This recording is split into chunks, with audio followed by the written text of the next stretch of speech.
안녕하세요 여러분. 음산한 비밀들 채널에 오신 것을 환영합니다.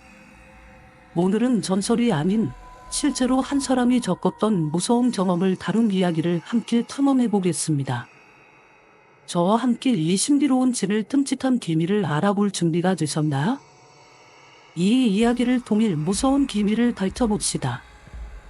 이번 이야기에서 20세 대학생이 어린 시절부터 기이한 경험을 들려줍니다. 신비로운 그림자와 소름 끼치는 꿈들을 목격합니다. 이러한 기이한 현상들은 단순한 기억이 아니다. 그를 괴롭히는 트라우마가 되었습니다. 이러한 경험들이 초자연적인 현상일까요? 아니면 단순한 상상일까요? 제가 어릴 적부터 경험한 이야기를 제보하려 보았는데 저에게는 익숙한 일이지만 다른 사람의 시선은 어떨지 궁금해서 제보해봅니다. 저는 어릴 적에 음식을 잘 먹지 못하는 아이였습니다. 매번 밥을 먹을 때는 음식의 맛을 잘 느끼지 못하고 씹거나 삼키는 행위 자체를 싫어했습니다. 이 때문인지 훌쩍 마른 아이였는데 그래도 성장엔 문제가 없어서 뽕나무까지 마냥 길다란 아이였죠. 딱히 지가 약하진 않았는데 집이나 밖에서 생활하다 보면 종종 사람으로 보이는 그림자라 문틈 창문쯤에 숨은 눈을 보는 일이 있습니다. 그중 제가 중학교 1학년 무렵의 이야기를 전해드릴까 합니다. 저는 3남매 중 둘째로 여자 둘 남자 하나의 뒤에 이 무렵까지는 저 혼자 쓰는 방을 가져본 적이 없습니다. 이 시기에도 2층 침대를 사용했는데 저는 2층을 썼죠. 언니와 저 둘이 쓰던 방은 배난으로 터서 만든 방으로 넓다기보다는 깊은 느낌의 방이었습니다. 대충 세로로 2층 침대를 두고 바짝 붙여서 큰 책장을 두면 꼭 맞을 만큼이요. 굳이 이런 구조를 말씀드리는 이유는 제가 침대에서 자다가 일어나면 바로 보이는 것이 이 책장과 천장 사이의 틈새이기 때문입니다. 저는 잠을 잘 못 자는 편이라 새벽까지 깨어있거나 얕은 잠에 들었다가 깨는 일이 잦았습니다. 겨울에도 묘하게 잘 누리는 편이고 매번 깨어나면 1시에서 3시 사이의 애매한 시간에 일어납니다. 그날도 저는 일찍 잠들었다가 새까만 새벽에 깨어난 날이었습니다. 시간을 보기 위해 부스스 자리에서 일어나 앉았습니다. 모락 가위 누리는 일이 잦아 새벽일 때나 꼭 한 번씩 일어나 앉기를 시도하는 게 습관이 되어 있었거든요. 그러다가 문득 책장 위 천장 사이의 틈에 눈이 닿습니다. 그리고 완전히 얼어붙을 수밖에 없었죠. 그 좁은 틈에 좁은 피부에 머리가 벗겨진 사람이 알몸으로 엎드린 채 고개를 들고 저를 바라보고 있었습니다. 이상할 정도로 큰 눈에 잇몸까지 다 드러나는 큰 웃음을 짓고 있었는데 웃는 소리는 나지 않았습니다. 그때는 본능적으로 정우 때문이겠구나 라는 생각이 들었습니다. 완전히 새까맣게 보이는 구석 틈일 텐데도 그 이상한 존재만한 눈에 뚜렷하게 보였습니다. 앉은 채로 소름이 돋아 못 본 척하고 다시 이불 속에 숨듯이 누웠고 어느새 잠이 들었는지 정신을 차리니 아침이었습니다.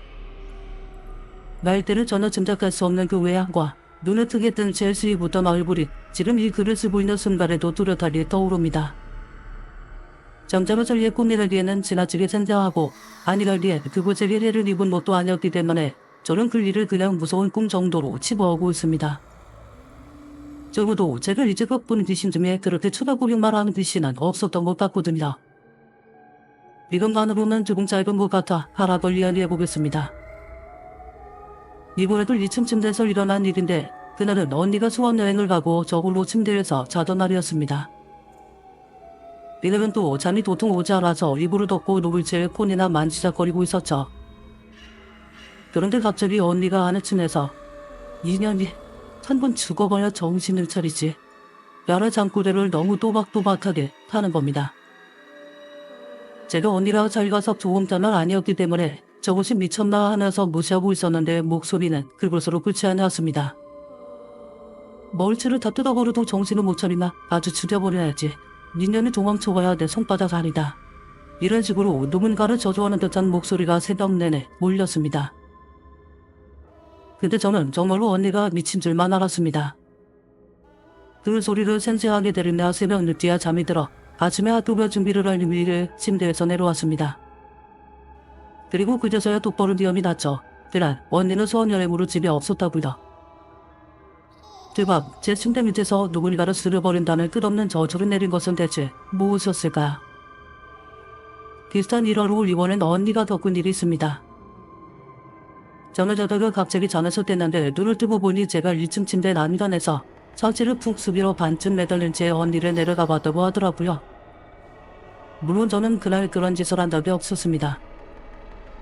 다달이 울기를 지쳐나긴 하지만 누가 머리부터 난간 밖으로 매달리겠습니다. 그때는 잠이 덜 때나 보다 내가 미쳤다고 그런 짓을 하긴 하고 있지만 집을 지나가면 조금 기분이 나쁩니다. 정확하게 꼭 집어서 저라고 말한 것도 그 상태로 언니를 집을시 쳐다봤다는 말도 뭔가가 제가 자는 1층에서 그런 짓을 했다고 한다면 역시 좀 찝찝한 기분입니다. 이 외에도 여러 가지 일이 있긴 했지만 간단히 추리난 이 3가지쯤 될 것 같습니다. 누가 봐도 사람이 아닌 검은 덩어리가 사람 마냥 행동하는 것을 종종 보긴 하지만 귀신이라고 생각해본 적도 없다고 밀었는데 제보를 하려고 보니 뚜렷하게 마주한 경험이 꽤나 많습니다. 이런 것을 귀신이라고 생각해도 되는 걸까요? 아니면 역시 착각일까요? 평생에 걸쳐 종종 일어났던 일들을 위해 그저 못 본 척 대충 넘기는 하나의 일상 요소가 되었는데 다른 분들도 이런 걸까요? 오늘 이야기는 여기서 마무리됐지만 그 끔찍한 이미지들은 여전히 우리의 마음속에 남아 있습니다. 이것들이 단순한 환상이었을까요? 아니면 우리 주변에 실제로 존재하는 영혼들이었을까요? 만약 여러분도 비슷한 경험을 했다면 주저하지 말고 댓글로 나누어 주세요. 용산한 비밀들 채널을 좋아요와 구독 버튼을 눌러서 다음에 무서운 이야기를 놓치지 마세요. 시청해주셔서 감사합니다. 그리고 다음 신비로운 여행에서 만나요.